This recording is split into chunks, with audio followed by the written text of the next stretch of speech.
नमस्कार,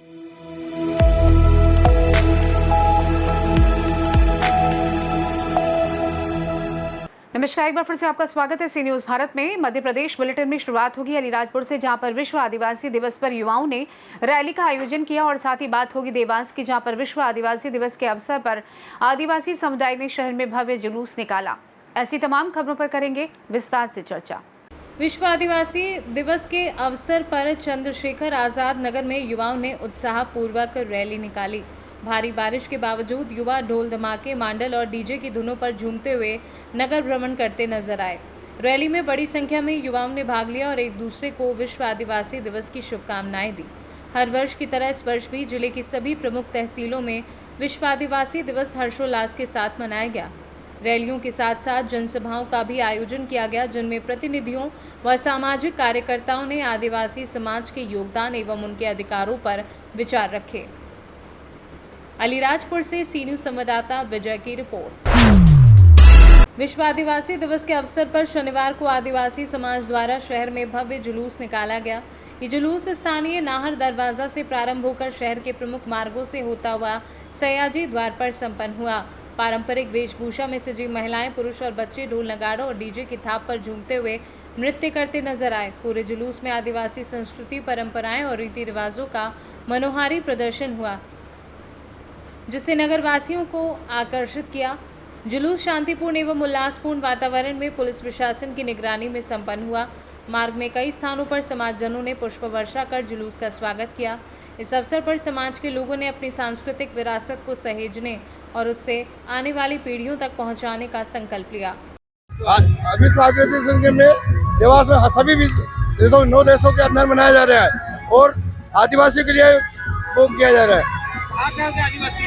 हमारे यहाँ झाबुआ, देवास, कन्नौज, खातेगांव, बागली और शाजापुर साइड से है। देखा जा रहा है कि पारंपरिक नृत्य चल रहा है, पारंपरिक वेशभूषा में क्या महत्व है इसका आदिवासी के उत्सव का उसके बारे में दिखाया जा रहा है कि आदिवासी क्या है, जमीन जो इसके बारे में।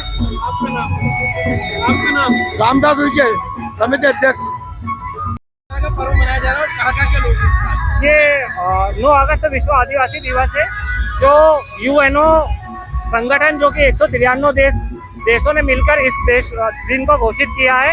ये सिर्फ आदिवासियों के लिए है कि आदिवासी अपना कल्चर, अपनी संस्कृति आम जनताओं को दिखाएं। और इसीलिए हम ये रैली में हमारे जो भी जितने भी नृत्य होते हैं, जितने जैसी वेशभूषा होती है, जो पारंपरिक हमारे हथियार होते हैं, जो वेशभूषा होती है, उसमें हम पहन के आते हैं और रैली के माध्यम से हम सभी को बताते हैं।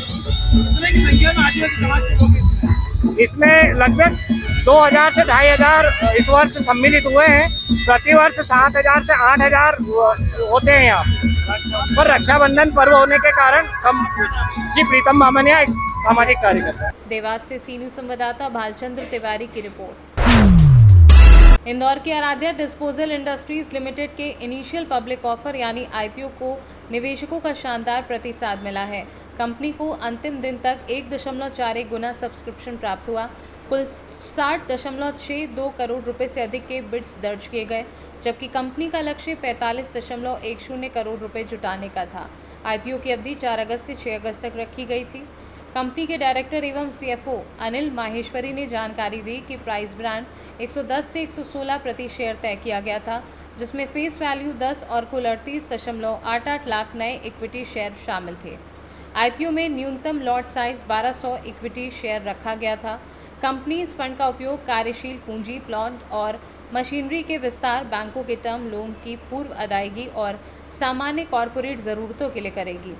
वित्त मंत्री एंड कंपनी के पार्टनर भव्य मंत्री ने बताया कि आराध्या डिस्पोजल इंडस्ट्रीज़ का शेयर 11 अगस्त को एनएसई इमर्ज पर लिस्ट होगा। कंपनी की वित्तीय पारदर्शिता और मैनेजमेंट की विश्वसनीयता ने निवेशकों का भरोसा जीतने में सफलता पाई है। सुनील माहेश्वरी के नेतृत्व में कंपनी की R&D टीम लगातार नए प्रोडक्ट्स, मटेरियल्स और कोटिंग्स पर काम कर रही है, जिससे टिकाऊ और नवीन समाधान ग्राहकों को उपलब्ध कराए जा सके। आप सभी साथी लोगों को आराध्य डिस्पोजल इंडस्ट्रीज लिमिटेड के आईपीओ की जानकारी देने के लिए बुलाया गया था। मैं सुनील माहेश्वरी, डायरेक्टर आराध्य डिस्पोजल इंडस्ट्री, साथ ही में मेरे सीईओ और डायरेक्टर अनिल जी माहेश्वरी और साथ में मेरे साथी भव्य जी मंत्री बी मंत्री एंड कंपनी से हैं। अभी जो हमारा आईपीओ आया था जो 4 तारीख को ओपन हुआ था और 6 तारीख को क्लोज हुआ है, उसकी जानकारी आप लोगों को देने के लिए बुलाया गया है। यह आईपीओ हमारा पूरी तरीके से सब्सक्राइब हुआ और इस आईपीओ में हम लोगों ने 45.10 करोड़ रुपए का आईपीओ बुलाया और उससे हम लोग 15 करोड़ रुपए की मशीनरी में निवेश कर रहे हैं। 20 करोड़ रुपए का कैपिटल निवेश है, 1.6 करोड़ रुपए बैंक लोन रिफंड और बाकी अदर कॉर्पोरेट पर्पस के लिए एक्सपेंसेस करेंगे।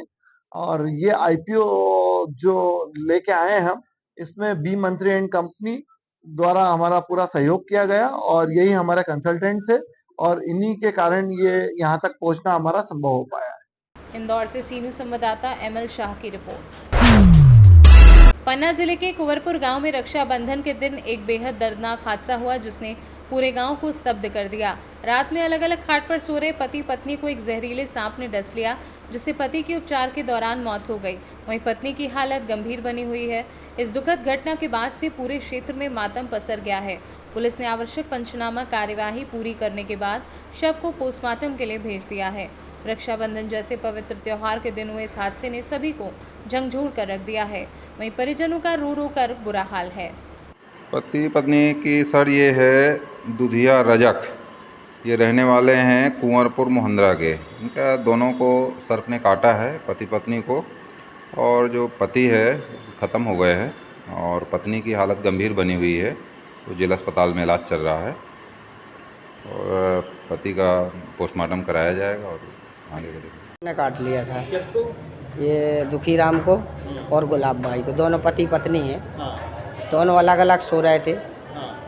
तो पहले दुखीराम को काटा, इसके बाद में थोड़ी देर बाद उसने हाथ से फेंक दिया, फिर इस गुलाब भाई की खाट पर चढ़ के उनको भी काट लिया। फिर आप लोग को जानकारी लगी तो क्या की? जानकारी लगी तो पवई ले गए। पवई में इलाज हुआ है, इलाज के बाद उन्होंने रेफ़र कर दिया कटनी। कटनी की व्यवस्था नहीं थी उतनी तो पन्ना ले आए। तो यहाँ फिर यहाँ आते ही है दुखीराम को एक इंजेक्शन या बाटल जो भी चढ़ी हो तो दुखीराम की मौत हो गई। पति की मौत हो गई? हाँ। अब बोला पत्नी की कैसी हालत है? सीरियस है अभी। उनकी भी सीरियस? हाँ सीरियस है। रीवा रेफर करने के लिए क्या? हाँ रीवा रेफर करने के लिए। क्या नाम है आपका? हमारा हिम्मत रजक, कहाँ के? रायपुरा। पन्ना से सी न्यूज़ संवाददाता रफ़ी की रिपोर्ट। विदिशा में रक्षाबंधन के त्यौहार धूमधाम से मनाया जा रहा है। भाई बहन के इस पवित्र रिश्ते को जेल की सलाखें भी नहीं रोक पाई। जिला जेल में आज सुबह से ही बहनों का तांता लगा रहा। वे अपने भाइयों की कलाई पर राखी बांधने और उनकी लंबी उम्र की कामना करने पहुंची। जेल में बंद अपने भाइयों को देखकर कई बहनों की आंखें नरम हो गई और उनको गले लगाकर रोने लगी। भाइयों ने अपनी बहनों को चुप कराया और उन्हें भरोसा दिलाया कि आगे से वह अपराध नहीं करेंगे। बहनों ने राखी बांधी और मिठाई खिलाई।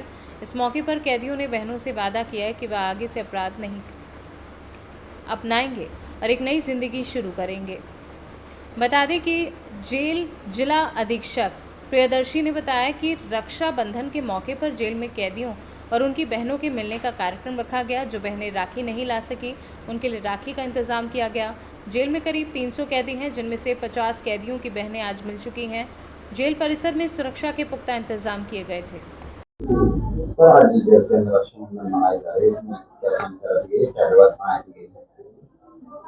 देखिए, मध्य प्रदेश शासन जेल विभाग का आदेश हुआ है कि जो बंदी जेल में परिरुद्ध हैं उनकी बहनों से और महिला परिवार के जो महिला सदस्य हैं उनसे विशेष मुलाकात कराया जाना है और यह मुलाकात प्रत्यक्ष रूप से आमने सामने बैठा करके की जा रही है। इसमें अभी विदिशा जेल में जो हमने तैयारियां की हैं उसमें जो बाहर मिलने के लिए लोग आ रहे हैं उनके बैठने की व्यवस्था है, उनके पानी वगैरह पीने की व्यवस्था है और कोशिश जो हमने की है वो ये कि किसी को ज़्यादा देर इंतजार ना करना पड़े। जेल के अंदर जेल गेट पर हमने जो बंदी हैं और उनसे मिलने आए जो महिला सदस्य हैं उनकी मुलाकात की व्यवस्था की है। यहाँ पर जो परिवार के सदस्य यदि राखी और अन्य सामग्री नहीं लेके आ पाए हैं, भूल गए हैं या किसी कारण से नहीं ला पाए हैं, उसके लिए भी हमने यहाँ पर राखी, सिंदूर वगैरह इसकी व्यवस्था की है। अंदर भी पानी वगैरह की व्यवस्था है और इस पूरी व्यवस्था को करने में खासतौर से बाहर जो सुरक्षा व्यवस्था है उसमें हमें पुलिस विभाग का भी सहयोग प्राप्त हुआ है। सर लगभग कितने कैदी होंगे जो उनकी बहनों को अदालत से नहीं लिया? अभी लगभग 50 कैदियों की मुलाकात उनकी बहनों से और महिला परिवार के जो सदस्य हैं उनसे हो चुकी है और अभी लगभग 300 कैदी हैं, तो उम्मीद करते हैं कि सभी की मुलाकात हो। कुछ महिला कैदी भी हैं।